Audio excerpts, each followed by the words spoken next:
In today's video, we will take a deviation from the usual content which is related most times to either understanding facial attractiveness or looks maxing and improving looks. But in today's topic, we will also discuss something very important to your overall attractiveness, just like your face and height, and that's your frame. What's the ideal frame for men and how attractive do women really find a good frame on a man? This video, like many others, will be split into two main parts. In the first part, we will talk about the high importance of a wide frame. And in the second one, we will discuss the science behind it and how to improve it. If you want to support the channel and get your face evaluated by me with personalized look maxing advice, link will be down in the description. If you want to read more about topics like these, you can check out my blog at nearfacerating.com. Without further ado, let's get this video started. So we cannot always speak out of the blue without bringing in studies and proofs. So here is a quote from a study about the importance of frames. Actually, that's unfair to suit. Women respond to broad shoulders far more powerfully than men respond to breasts, making suits the more powerful of the two. Do you know that lustful feeling well cloven cleavage can instill in you? Well, broad shoulders give women that same exact feeling except stronger. So to hammer this point home even more, let's take a look at some edited photos of narrow frames compared to wide ones, and some comparisons.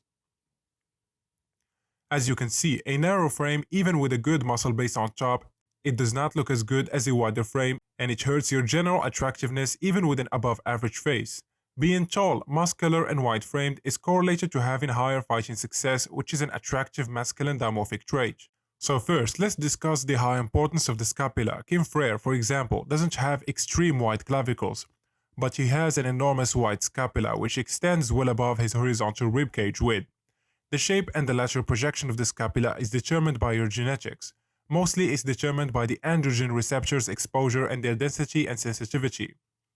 The lateral projection of the glenoid cavity, aka the neck, is the most important part. If this part is laterally narrow along with a sloped humerus insertion, then the shoulders will look like they are literally compressed on the rib cage. Although the slopedness is in 90% of cases more related to the clavicle shape, every Chad has one thing in common: straight clavicles, or at least relatively straight clavicles. It's not even the actual width of the clavicles, but the straightness which is important. Thus bring us to the clavicle insertion section.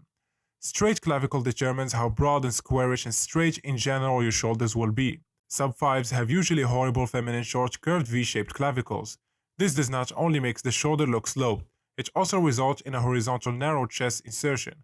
A chest muscle insertion which grows downward rather than laterally outwards, a roundish horizontal narrow U-shaped chest insertion is not an attractive trait to have.